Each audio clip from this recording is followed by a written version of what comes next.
প্রিয় দর্শক, আসসালামু আলাইকুম। দর্শক, আপনাদের প্রীতীয় শুভেচ্ছা জানিয়ে শুরু করছি আমাদের আজকের প্রতিবেদন। তো দর্শক, আজকে আমরা খুবই অসহায় এক মেয়ের জীবনের গল্প তুলে ধরব, যার নাম হচ্ছে রুনা।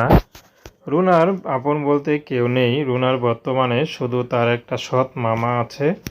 তো মামার কাছেই থাকে। মামা যতটুকুই খাওন দেয় ততটুকুই চলে, এর বেশি চলতে ফিরতে পারে না। তো মামি খুবই কষ্ট দেয়। তো রুনা ইয়াং বয়স, রুনা এখন চাচ্ছে ভালো একটা জীবনসঙ্গী।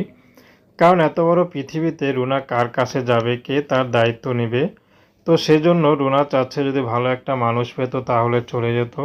কারণ রুনার দায়িত্ব তো কেউ নিতে চায় না, যারাই আসে তারাই শুধু যৌতুক চায়। তো রুনার মামাও জানে যে সৎ মামা তাকে বিয়ে শাদী দিবে না, এই জন্য রুনা নিজেই এসেছে।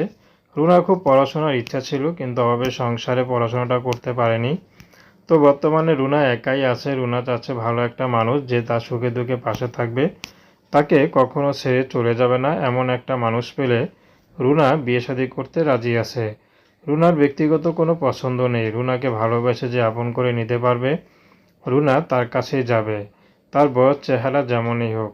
তো দর্শক, এই ছিল রুনার জীবনের সংক্ষিপ্ত জীবন কাহিনী। তো প্রেম, ভালোবাসা, সাহায্য, সহযোগিতা, বিয়ে শাদী করা একান্ত আপনাদের ব্যক্তিগত ব্যাপার। আসুন আমরা ৫ ওয়াক্ত নামাজ পড়ি, দেশের সেবা করি। আসসালামু আলাইকুম।